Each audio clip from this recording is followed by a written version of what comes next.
El siguiente programa es apto para todos, no contiene escenas de sexo ni de violencia. Los menores de edad deben estar acompañados de un adulto responsable.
Un saludo muy especial para todos ustedes, amables televidentes que nos sintonizan a donde llega la señal de Redesur, la red de canales del suroeste de Antioquia, a todos los municipios que nos ven y sintonizan este programa denominado Tiempo para la Salud. Agradecemos su amable audiencia y bueno, los invitamos para que nos acompañen hoy en un nuevo programa. Recuerden, mi nombre es Alexander Taborda y siempre en compañía del doctor Mario Gaviria, tratando temas que son de interés para todos los televidentes, para todas las personas que quieran estar al tanto de cómo cuidar su salud. Y como es ya habitual en nuestro programa, pues tenemos un tema. Vamos a hablar de dislipidemias y que sea entonces el doctor Mario Gaviria quien nos cuente qué significa la dislipidemia y bueno, estaremos explicándoles permitiéndoles que ustedes conozcan más sobre esta enfermedad. Bienvenidos. Bueno, un saludo para todos nuestros televidentes de Tiempo para la Salud, hoy de nuevo desde nuestro consultorio médico y dedicándole un tiempo a la salud. Excelente. Que ustedes conozcan diferentes temas. Hoy vamos a hablar de dislipidemias, un agradecimiento a Antena 4, a Redesur, por dejarnos entrar a sus hogares en los 8 municipios del suroeste de Antioquia que cuentan con la señal de televisión comunitaria y aclarando que también estamos en YouTube, donde nos pueden encontrar como Tiempo para la Salud. En redes sociales, en Facebook, en Salud Jardín, estamos también, en Tiempo para la Salud estamos. Y Alexander, a ti y a tu empresa, muchas gracias por su compañía y por su apoyo siempre. ¿Qué es dislipidemias? Esa es la pregunta. La primera pregunta, doctor, explícamole qué es. La verdad nunca había escuchado el término. Muy bien. Pero sí has escuchado hablar de colesterol y triglicéridos. Sí, claro, eso sí es mucho más común. Y es lo que generalmente da mucho temor en nuestros pacientes. Bueno, las dislipidemias son el grupo de enfermedades que enmarcan las alteraciones del colesterol y los triglicéridos. Sabiendo que el colesterol, pues, son un grupo de lipoproteínas que van a ser encargadas de hacer unas funciones y un transporte en nuestro cuerpo, en nuestra sangre, ¿sí? Pero no vamos a entrar en ese detalle, sino que vamos a decir que las dislipidemias son las familiares, o sea, las que vienen por genética, y las adquiridas, que en estos dos grupos tenemos la hipercolesterolemia pura o aislada, la hipertrigliceridemia pura o aislada, y las dislipidemias mixtas, y finalmente los niveles bajos de HDL. ¿Qué es esto? Es la elevación de los niveles de colesterol negativo, ¿sí? Entonces, cuando nos miden el perfil lipídico, que es el examen de colesterol y triglicéridos, nos van a medir varios valores. Por eso yo siempre a mis pacientes les digo, hombre, hágaselo completo, no se haga solo colesterol y triglicéridos.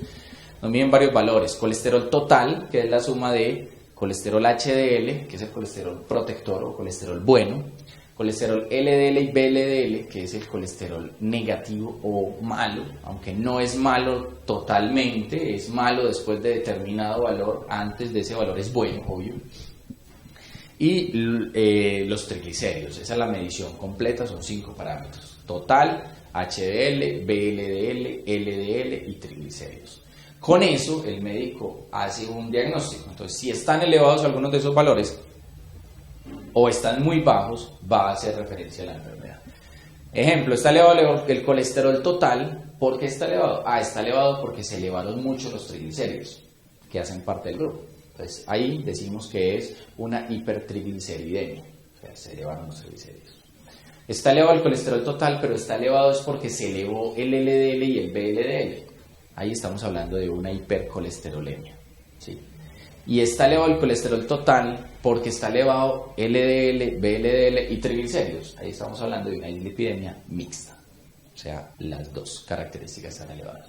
Y la última es el HDL está bajo, que es el protector. Entonces ahí tenemos un HDL bajo, hay que elevarlo, ¿cierto? Entonces a esto hace referencia la enfermedad.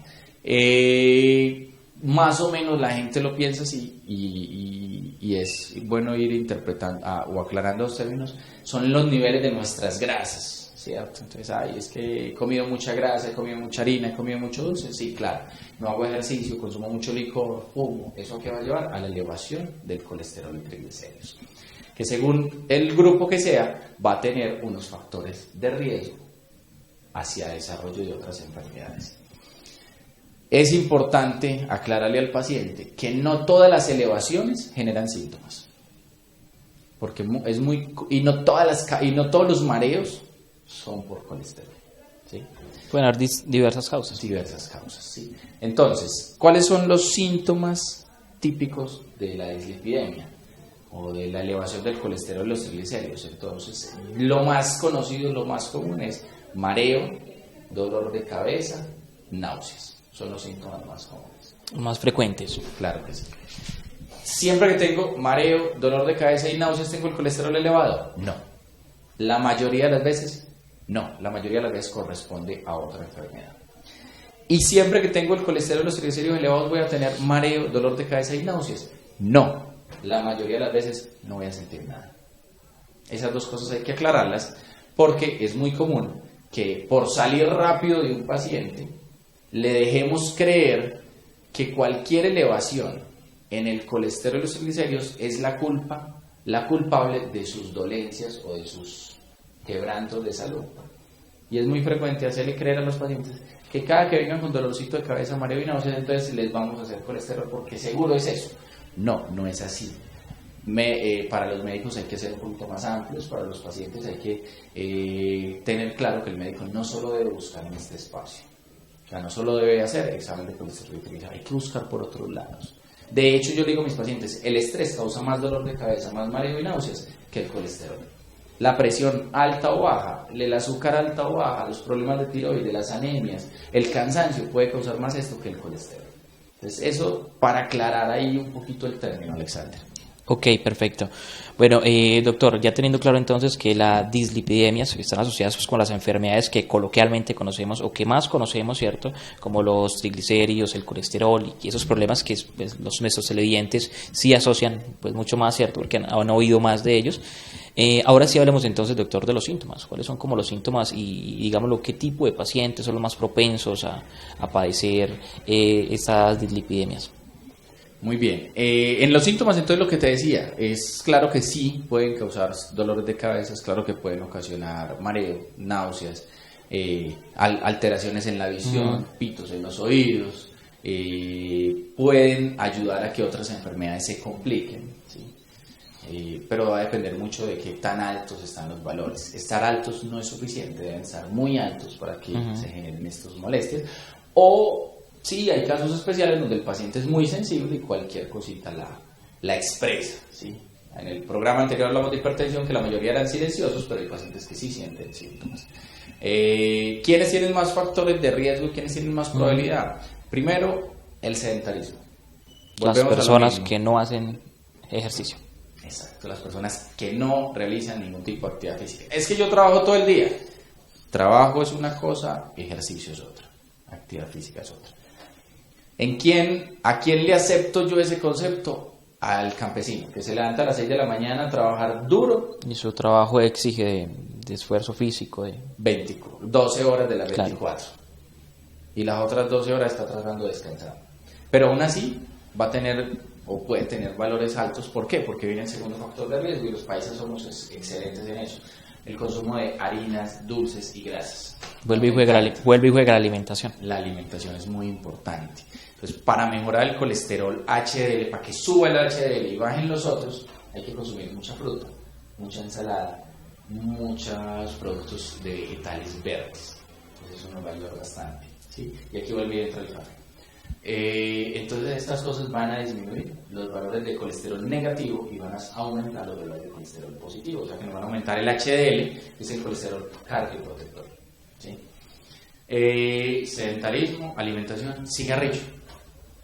Sí, y esta vez le vamos a sumar el otro factor que es el licor. Cigarrillo y licor ayudan uno a elevar los niveles de triglicéridos, de colesterol, pero no solo a eso, sino que ayudan a que se genere una complicación que se llama la aterosclerosis, la formación de placas ateroscleróticas en las arterias, que son las encargadas de transportar sangre a nuestros órganos.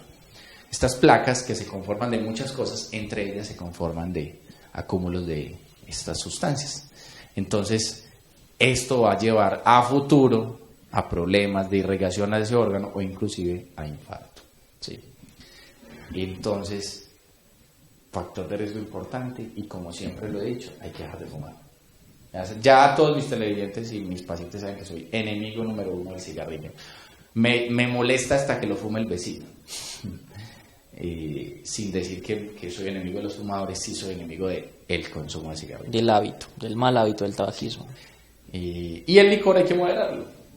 De ese no soy enemigo. De hecho es bacano, pero bien consumido, suave, con todas las condiciones pues del caso para disfrutarlo y no volverlo un problema de salud. Ok. El exceso nos devuelve un problema de salud. ¿Qué más es un factor de riesgo? La obesidad. Pero aclarando que no todos los delgados están saludables. Tengo pacientes muy delgados con problemas de colesterol muy graves, muy importantes, muy elevados los valores de colesterol. Entonces eso también hay que aclararlo en el programa. Y ya vienen las otras enfermedades que van a llevar a que la condición sea más difícil o seamos más predispuestos a la condición. La hipertensión, la diabetes van a llevar a que tengamos alteraciones en el colesterol o que esa alteración del colesterol nos ayuden a complicarnos un poco más. Yo creo que un punto importante, Alexander, es hablar sobre los valores que van a llevar a un verdadero riesgo, ¿sí?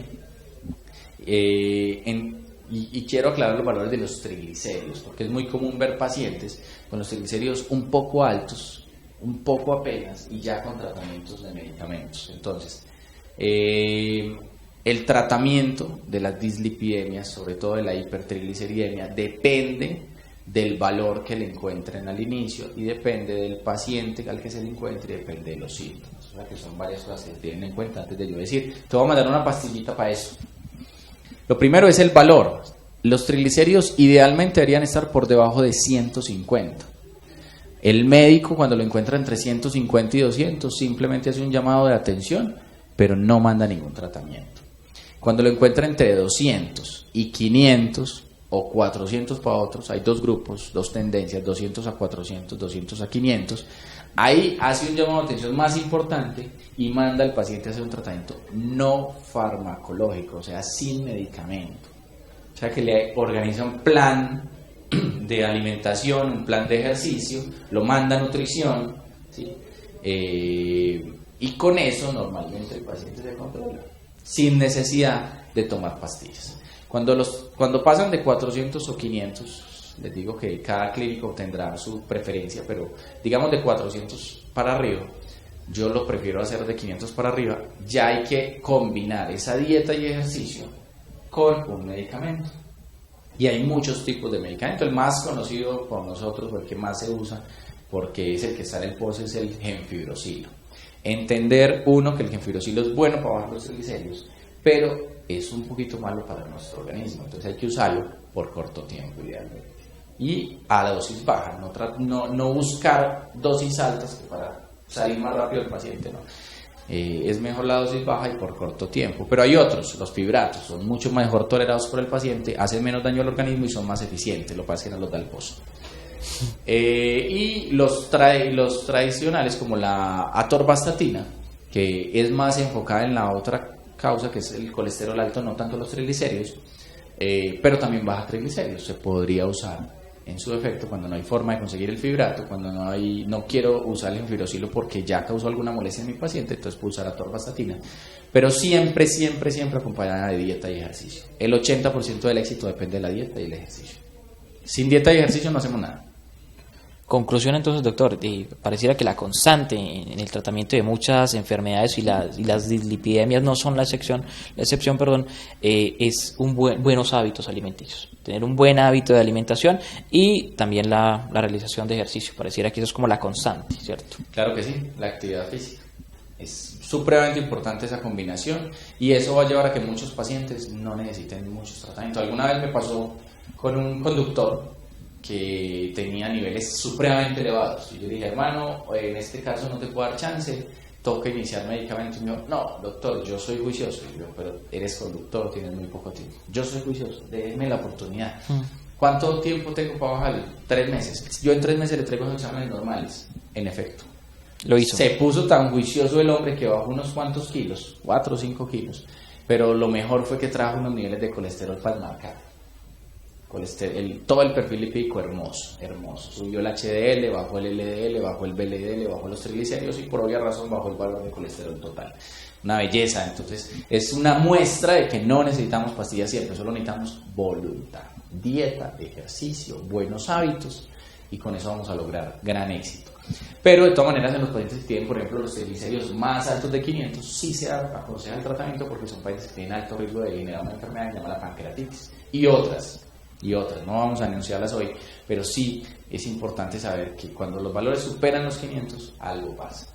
Y que pacientes que son juiciosos y a pesar de eso tienen valores altos es porque ya tienen una alteración genética que no les permite hacer un buen metabolismo de ellos y ellos van a necesitar una ayudita. Esos van a necesitar una ayudita extra. Vamos por la parte del colesterol. En la parte del colesterol, cuando el LDL está por encima de 130, se considera elevado para la mayoría de los pacientes. Pero en pacientes que tienen diabetes o insuficiencia renal, debe ser mucho menor el valor. O por debajo de 100 e inclusive por debajo de 70. ¿Sí? El colesterol total se considera elevado cuando está por encima de 200. Vuelve y juega. Para los pacientes con enfermedad renal o con diabetes, debe estar por debajo de 180. Y el HDL, lo ideal es tratar de mantenerlo por encima de 50, por encima de 55, por encima de 60. Depende de la condición del paciente, ¿sí? Un médico te dirá por encima de 50, el otro por encima de 55, pero más o menos tenerlo por encima. Y se sube con lo que dijimos, dieta, ejercicio, vegetales, frutas, vino, café, etc.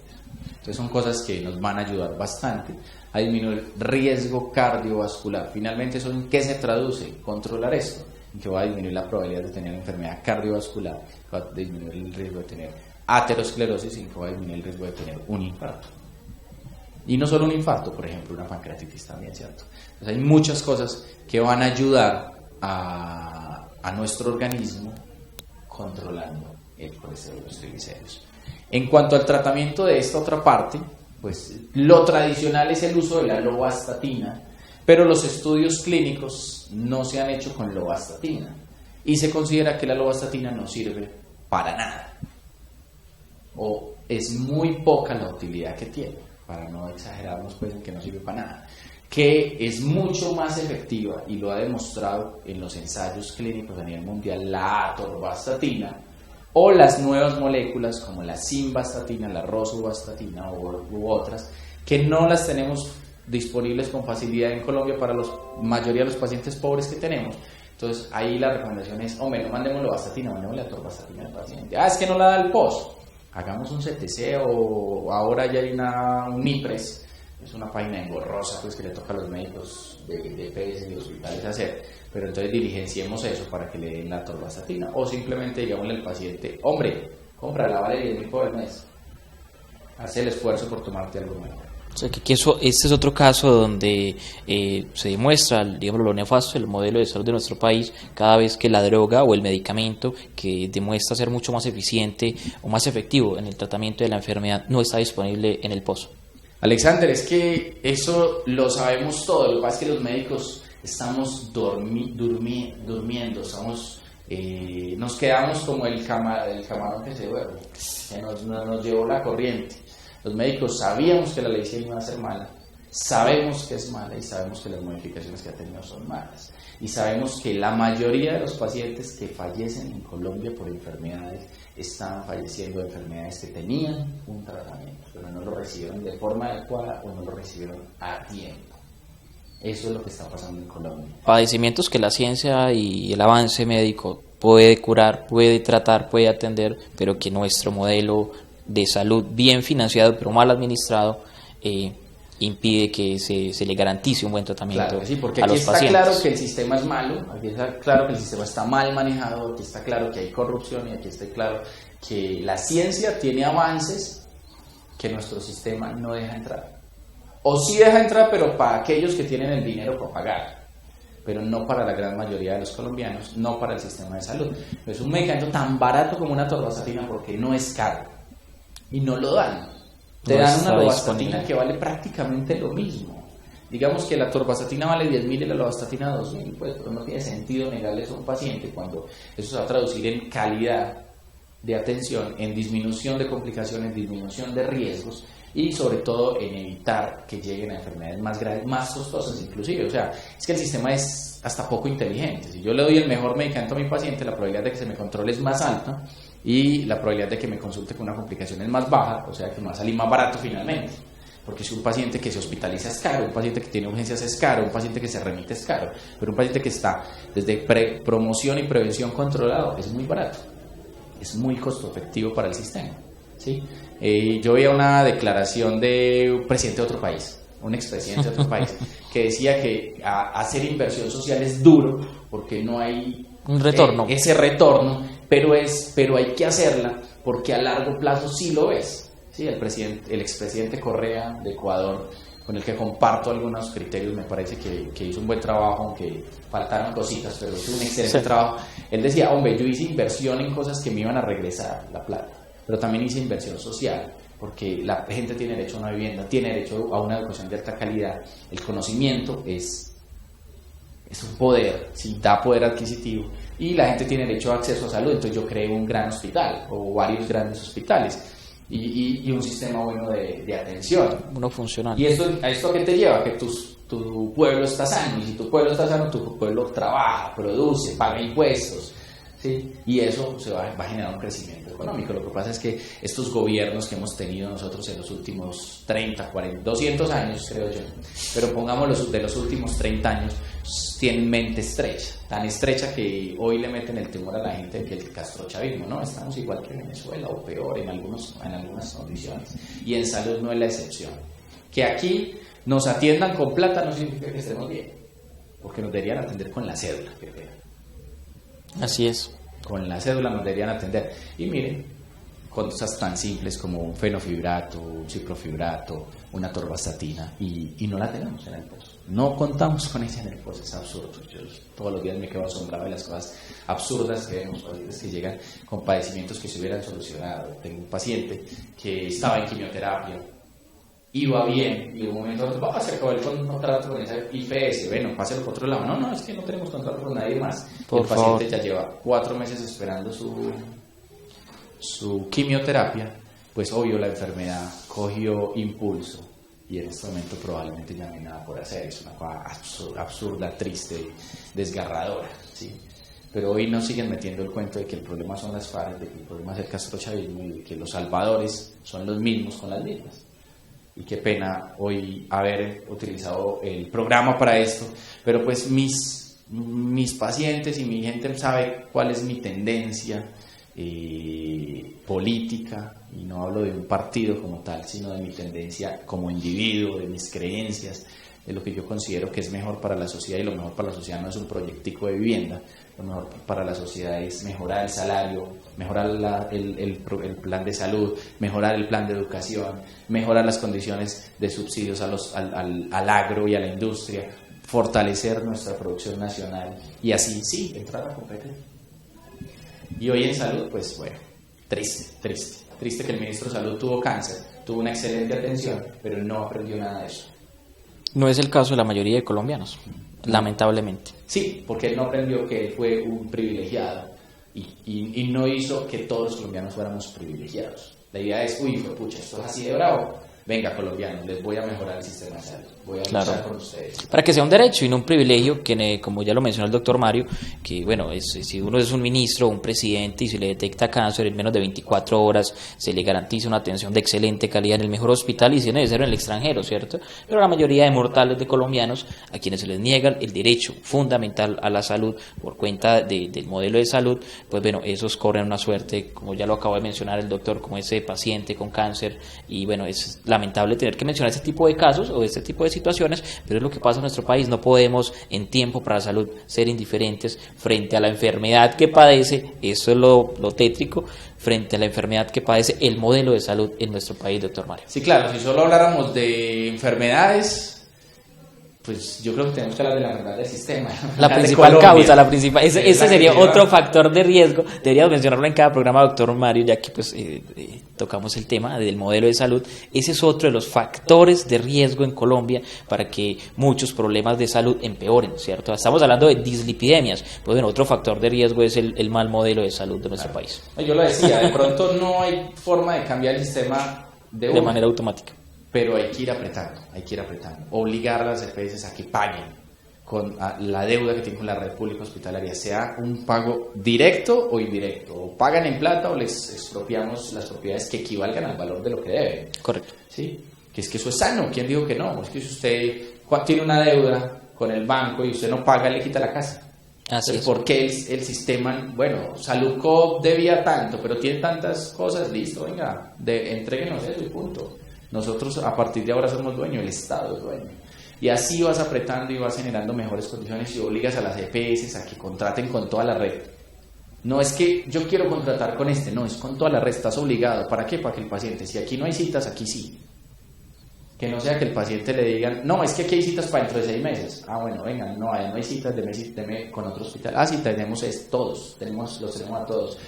Que les disminuyan el margen de ganancia, para que sea mayor el margen, que no haya un comité técnico científico por EPS, sino un comité técnico científico nacional, que sean las comunidades científicas, las universidades las que evalúen. Este médico mandó una resonancia, no, sí, la merita, o no la merita, pero no fue la EPS, no fueron los que están pagados por la EPS. Empresarios con un criterio distinto. Sino médicos, científicos. Claro. Entonces, y usted va apretando y va a ir depurando el sistema, va a ir depurando hasta que sobrevivan 2 o 3. Y ya con esas 2 o 3 ya es más fácil pelear y mirar cómo las tumbamos y cómo montamos un sistema nacional. Creería yo, pero bueno, hablando de dislipidemias hoy, el cuento es concluyendo ya. Vamos a concluir con que es una enfermedad que amerita cuidados. Claro. Los cuidados los puede tener el paciente sin necesidad de medicarse, que a veces amerita medicamentos. Esos medicamentos los determina el médico según los valores, según los factores de riesgo y según las condiciones de vida.